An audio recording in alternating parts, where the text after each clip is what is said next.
And welcome to the Dr. Bob Show. Are you bothered with stomach problems, heartburn, acid indigestion, reflux disease? I'm amazed with how many people are bothered with stomach problems such as that. We'll be spending most of this show talking about GERD, what causes it, what we can do for it. My guest is Dr. John Haydek. Dr. Haydek is a board-certified gastroenterologist, stomach specialist. He deals with reflux disease every day. He'll be answering our questions. Hello, I'm Dr. Robert Overholt. I'll be your host for the next 30 minutes on the Dr. Bob Show. Later on, we'll be talking about the pros and cons of caffeine. Can you drink too much caffeine? Are you overloading with coffee in the morning? Or is it just the right amount? Is it bad for your health? Is it good for your health? You'll be surprised at some of the answers. And we'll be talking about osteoporosis, a hidden disease of the skeletal bones. We have to have strong, healthy bones. What can we do to keep our bony skeleton healthy where we won't get fractures and that won't lead to other medical problems? A lot of information for you. You'll want to stay tuned.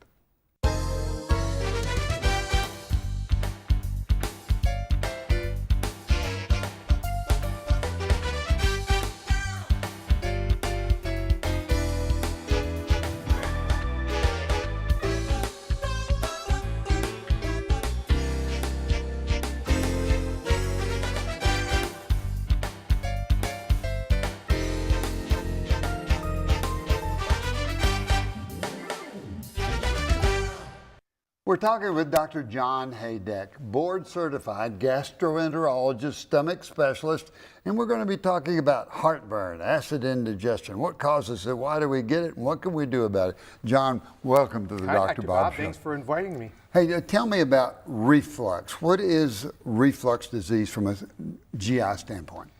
Reflux disease is where noxious stuff comes out of your stomach into your chest.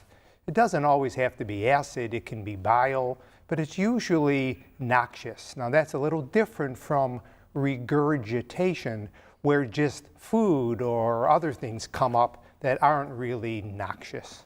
So if food or something, if we burp some food that comes up, then that would be coming up the esophagus. And that would be more regurgitation, not reflux per se, but more regurgitation. The harder thing is what's the difference between heartburn and GERD. Well, heartburn is more of the sensation of burning, but it doesn't really affect us. It's not a disease. It doesn't cause us to change our diets. GERD is a disease. It's where we change things or take medications. So let's walk into GERD. We swallow food. The food then goes down the esophagus. Then what happens to the food? How does it get into the stomach? What's the problem there, and how does the acid come back? Well, as soon as you swallow once, you open up two valves. A valve up really high that protects your vocal cords, and a valve down below that prevents reflux. Those valves open, the food trickles down, and those valves both close tightly. The easy answer of why do we get reflux is to say the valve doesn't work. But in reality, Dr. Bob, it's much more complicated than that. People who don't make a lot of saliva will have more reflux. Saliva is a very neutralizing substance. There's a lot of growth factors in them to help. If the esophagus doesn't work, normally if reflux comes up, your esophagus will quickly push it all back down. But if the esophagus or food tube isn't working well, we'll have more reflux. If things sit in our stomach longer than what they should be, we call that gastroparesis. If that happens, you'll reflux more. So while we like to blame the valve for all the issues, it's a little more complicated than that. So if acid comes back up, if reflux comes back up, does it cause any damage to the esophagus? We swallow down through the esophagus. If acid comes back up, does it cause problems there? No, because all of us, every day, reflux to a certain degree. We all reflux about 4% of our time. But normally, you or I, or people without GERD, have acid comes up, we salivate, we swallow the neutralizing substance, our esophagus pushes it down, and we don't have a disease. It's the people who the acid sits in there longer, either because their esophagus doesn't work, there's a lot of acid, they don't have enough saliva. Those are the people that have issues. Do you make the diagnosis mainly by history, and what's the history you're looking for? The problem is that 80% of people who complain of reflux, 80%, if you put a scope down, it's perfectly normal. So you really can't say, your scope was normal, you don't have reflux, because 80% of people have non-erosive, no burn marks, reflux. Only 20% actually have the burn marks. So it's really a history. And the history is hard because many things cause burning, Dr. Bob. It's not that simple as I burn, because we can burn if we're having cardiac pain. We could burn if we have spasm of the esophagus.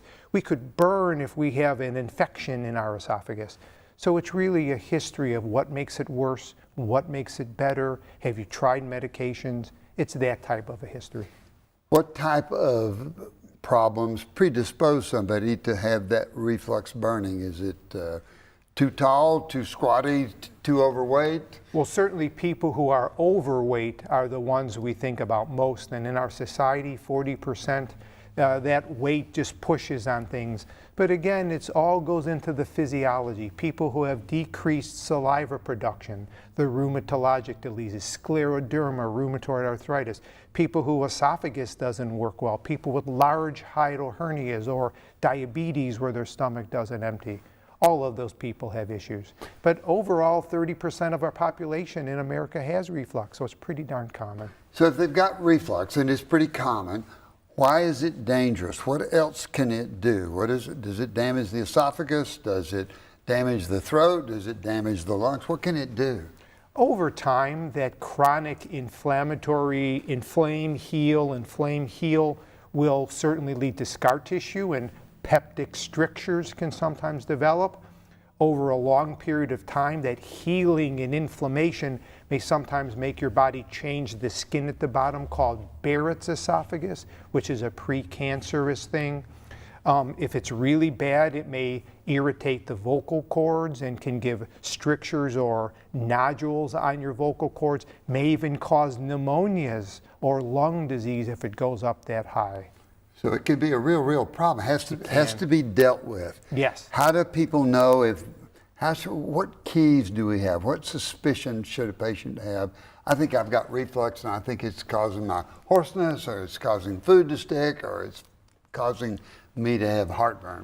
What are they? I think the two things you would say is that, what have you done to try to make it better, and did it work? Because if someone says, I just stopped eating donuts in the morning and stopped having my cup of coffee, great, then they probably don't have to come and see me. They probably should stay away from the donuts and enjoy their coffee maybe in a smaller amounts. But the people who have done some things and it doesn't seem to work, or they have something called warning signs, which would be weight loss, vomiting, anemia, or throwing up. So why do they get weight loss and why do they get anemia? Because of something going on at the bottom of the esophagus where it goes into the stomach. And that would be cancer. That's the big thing you worry about with chronic reflux. The most worrisome thing is to get something called Barrett's esophagus, which could then lead to esophageal cancer. So usually people who have bad reflux, we like once to have a scope done to be able to say, yep, looks great, nothing concerning, and then we don't have to worry. So if somebody does have reflux and you do a scope, is there a period of time that you can feel pretty comfortable patient's not going to get cancer of the lower part of the esophagus, that one area we're looking at? 10 years, 5 years, 20 years? I would say that if they take care of their reflux normally, that the first time you look is what you're going to get forever. So probably a once-in-a-lifetime scope. Now, if someone says, I had a scope 10 years ago and since that time I've gained 20 or 30 pounds and I've not taken my medicine, okay, then maybe they need it again. If somebody does have reflux disease, is there good treatment for that? Can you guide the person toward good health in the esophagus and the reflux? We always start with the simple things. We call that lifestyle modifications. And that's what we're going to be talking about when we come back. What is the treatment? How do we start with lifestyle modifications, and then to where do medications come in place, and where does losing weight come in place, and how do you get that stomach healthy? A lot of information. We're talking with Dr. John Haydek, board-certified stomach specialist, gastroenterologist. We're talking about gastroesophageal reflux disease, about the problems that can occur, and now we're ready for treatment. John, great description of reflux disease. Let's talk about the first thing you said was lifestyle changes. What do we mean by that? Lifestyle changes are just things that make sense, that are trying to keep the acid in your stomach and not coming up. Things like not overeating on certain meals, like watching the types of food you eat. Fatty foods classically slow everything down and make things sit in your stomach longer. So watching the spices and the fatty foods, try not to overeat. Never eat for 2 or 3 hours before bedtime. When you go to bed, try to sleep upright, not with pillows, but having your bed up so it's much harder for liquid to come up and down your food tube if you're sleeping at night. So how do you elevate the head of the bed without more pillows or without an incline? What do you do? Well, usually there would be 2 good ways. There's either going to the store and buying a wedge, which is a foam pad that's high on the head and sort of goes down. You can slide it under your half of the bed, or you can just put a couple bricks or 2x4 underneath the head of your bed. Doesn't have to be too high. 2 or 3 inches is really all you need. My brother, who is a stomach specialist in your all's group, told me one time, he said, Dr. Bob, you might elevate the head of your bed 2 to 4 inches, and said you'd be surprised what it might do to improve your health. And the books would say that if you can only do one thing, just one, you would do that. You'd raise the head of your bed, because overnight acid by far is the worst when it comes to erosive burn marks, Barrett's esophagus, early cancer. It's that overnight acid. Do you usually say 2 inches or 4 inches? Well, I usually say 2 to 4 inches? I think whatever you can tolerate. The problem is that as you go up higher, you start sliding toward the bottom, and then the spouses get upset. And so I would say whatever you can tolerate. 2 inches, I'd be happy with. 2 or 3. So if there was just one thing you could do, it'd be elevate the head of the bed. Elevate the head of the bed either with a wedge or with a 2x4 underneath the front. How about sleeping on one side versus the other as far as reflux? Definitely sleeping onto your left side would help way more than on your back or your right side. And it has the way of the things, it has a lot to do with the way your stomach is oriented in your belly.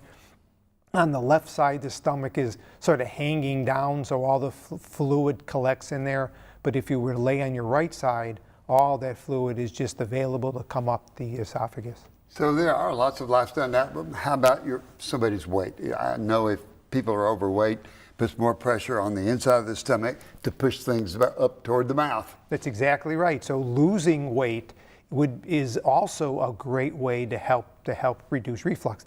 It's just a harder thing to do. It's not that it's the wrong thing to do. It's just weight loss is a lifelong process, and it takes a long thing to happen. They tell us that people who are obese and they have bad trouble with reflux, they should not get surgery for their reflux. They should get weight loss surgery. It's hard for people to understand that, but you just can't do reflux surgery in someone who's obese. Elevating the head of the bed, don't eat before you go to bed, cut down on large meals, cut down on fatty foods. And lose some weight. And lose some weight. Perfect. So that would help people with lots of things. Now, if that doesn't work, if that's not good enough, or if the patient's still having symptoms, what kind of medications do you start organizing for acid that's coming up? There are 3 medicines we use for reflux. We have the quick fix that only works short term. We call those antacids, Gaviscon, Tums, Rolaids. The next step up are the H2 blockers like Pepcid, Zantac. Those work quick, about 20 minutes, but last about 12 hours. They're not as strong though as the big gun. That would be the proton pump inhibitors. That's that the- would be Prilosec, Nexium, Prevacid. They take a while to kick in, 2 or 3 hours to work, so they're not good for immediate relief, but they last for 24 hours. So that's the big gun, is Yep. the PPI, the proton pump inhibitor. Correct. How often do you have to go to that? Or are there some, you want to stay away from the big gun? You want to use the H2 blockers? You want to use the antacids? Or everybody's individualized? It's all individualized because nobody wants to spend a month trying different medicines. They just want to feel better, Dr. Bob. So a lot of times we go to the strong stuff up front. If it's not too bad, we say, let's try the strong stuff. Let's get you really feeling well, get you on that weight loss program, then try to wean later on. It's just, once they're on the good stuff, sometimes you don't want to come off it because it works so well. How do you take a proton pump inhibitor, something like omeprazole, Pepsid, any of those? Well, the way those proton pump inhibitors work is that they kill off the acid pump. The acid pump isn't available to be killed when you're fasting. So what you have to do is you take your proton pump inhibitor about 20 or 30 minutes before a meal. It gets into your stomach, it gets absorbed, and for the next hour or two, that proton pump inhibitor is circulating in your bloodstream. Then you eat. And by eating, the pumps come out, they start secreting the acid, and the omeprazole can knock them off irreversibly. And the only way you make more acid is if you make more pumps. That takes about 24 hours. So taking a proton pump inhibitor is important 20 or 30 minutes before a meal. So you take it once a day, before each meal, morning and night? Most people can take it once a day before the morning meal. If their main trouble is overnight acid exposure, we give it to them before supper. If people do need to take it twice a day, then they should take it 20 or 30 minutes before the morning and evening meal. So you have to educate people about the time you take Very that pill and you don't eat for another 30 to 40 minutes. Then the pump comes out and it's able to be blocked. Correct. Now, if that's blocked, if the acid secreting cells are blocked, then you don't have as much acid in the stomach. Does that present problems? Certain medications, for instance, need a little bit of acid, this and that, so you have to weigh the pros and cons of everything. Thyroid medicine sometimes interferes with that. Iron supplementation sometimes has to do with that. Therefore, please talk to your pharmacist and they can help you how to sort of space things out. But in the big picture, we try to keep people on them for a period of time to feel better, but there's always the try to get them down less. You know, there's all these side effects that are popping up. If you went to the computer and if you said side effects of PPI, you're going to get scared because it's going to say dementia, kidney disease, strokes, bone loss. The problem is none of that is proof. It's called case-controlled trials. And it's where researcher people are looking at groups of people and making assumptions, but life isn't about assumptions, it's about facts. And it's never really been shown that those pills cause all those side effects. But the big push is to have people on the less amount of pills if they can help it. The less, the better, usually, That's from correct. that standpoint. So how do you know if the patient is responding? Well, I feel better and I don't have the heartburn anymore. Then I would say it's working. Great for you. Let's try to come down and maybe switch you this time to something less strong, Pepsid or Zantac. And if they fail, then at least they know that it's something. Reflux disease is a chronic condition. I wish it was like a sinus infection that you can give some antibiotics, but most reflux conditions are chronic.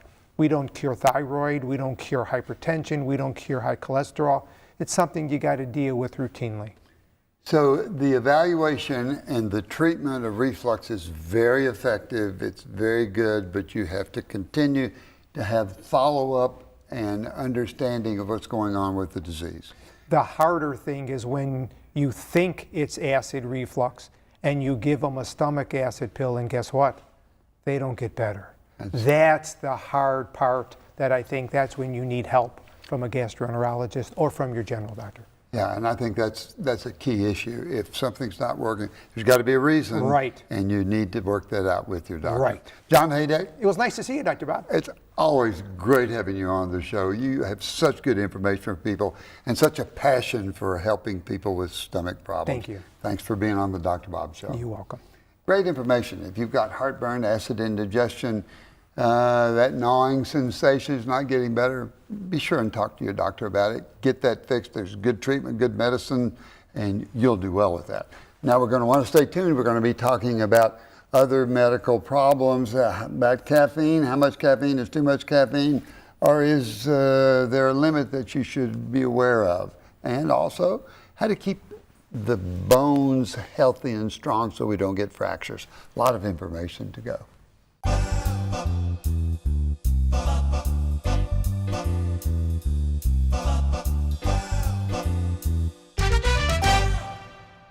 I want to thank Dr. John Haydek. Wonderful discussion on gastroesophageal reflux disease, a lot that could be done for it. And now questions from you, the viewer, that I think will be important to your health. Dr. Bob, question number 1. Is coffee good for you or bad for you? Is caffeine good for you or is it bad for your health? Well, it's like everything. Too much may be bad for you. Too little may not get the benefits. So what are some of the benefits that we have with caffeine? Number 1, it is a stimulant. It does make us more aware of what's going on. It will awaken the central nervous system. It will make us more alert and make us interact maybe just a little bit faster. But if you take too much, does it make you jittery? So how much is too much? Well, a cup of coffee is about 100 milligrams. 2 cups of coffee is good for everybody, apparently, due to the studies that have been on caffeine. So 2 cups a day is certainly safe. Up to 4 cups a day has some benefits. What are some of the benefits that much caffeine from coffee has? Well, number 1, it seems for some reason, we don't know why, to prolong the onset of Parkinson's disease or even Alzheimer's disease. It does make us more alert and makes us more productive. If we find a mid-afternoon slowdown, it may perk us up. But be careful of taking any type of caffeine after 6 p.m. if you go to bed at a normal time, because it may keep you from going to sleep and it may cause sleep disturbances. So 2 to 4 cups of coffee seems to be beneficial. How about my heart? My heart doctor says that I've got an irregular heart. Does caffeine bother that? Well, the studies are showing that caffeine does not interfere with irregular heart rates. So if we're taking 2 cups of coffee, it appears at the current time that we feel like it's safe in most people. You have to discuss that with your cardiologist, with your heart doctor, or your primary care doctor to make sure that they agree. But the studies will show that it is safe. So good cup of coffee in the morning makes us happy and awake and alert and makes us feel better. Question number 2, Dr. Bob. My doctor says I have osteoporosis. What does that mean? How bad is it? Well, osteoporosis is a condition where the bones don't have enough calcium in them. And so the bones get weak. The bones are strong, but every day calcium is going into the bones to make them stronger and is going out of the bones to make them weaker. So what can we do to make our bones strong, our skeleton strong? Well, number 1 is activity. So anytime that we're doing a type of activity that bounces, it puts pressure on the bones and it will make them want to put calcium on the bones. Eating foods with enough calcium in them. So usually milk has calcium. It has vitamin D fortified. That helps the calcium be absorbed. Cheeses, beans, green leafy vegetables. All those are good foods that we should be eating anyway. And so those will help keep your bone health strong. Now, how do you know if the bones are weak? Well, there is a test called a DEXA scan. And a DEXA scan is an x-ray that's taken at the hip level, and it will tell what the bone density is, and if your bones don't have enough calcium, and if the bones are weak, and if you're predisposing yourself to get a fracture of the vertebra in the back or the arm or the hip. Women at menopause lose more calcium out of their bones than either men or women at any other time in their life. So we need to be very, very careful for women with having osteoporosis. So everybody should take 1,000 milligrams of calcium a day. They should have vitamin D supplements. Talk to your doctor about how much, but usually 1,000 to 1,200 milligrams of the calcium would be best. If you do have true osteoporosis, there are other medications that we can give that will drive calcium into the bones that will make the bones stronger. So know that treatment's available, but you have to think about it. How are my bones? Are they too soft, or are they where they should be? Talk that over with the doctor. He'll get a DEXA scan, and you'll be able to know what kind of treatment you need. All the time that we have to the show, remember, exercise has to be as important as anything you could do. It helps your bony skeleton be better if you're exercising. It'll make you feel better. You'll lose weight. Your blood pressure will fall down into more normal levels. Eating properly, more fruit, vegetables, food with high fiber. 7.5 hours sleep, make you rest better. You'll perform better. People around you will notice that you're thinking better, that you're happier, that you're more fun to be around. And most of all, what is it we like in the Dr. Bob Show? It's that giggle and that laughter in your life. Find somebody that you can giggle with, tell funny stories, laugh a lot. Because the more you laugh, you'll find that you and the people around you will be healthier.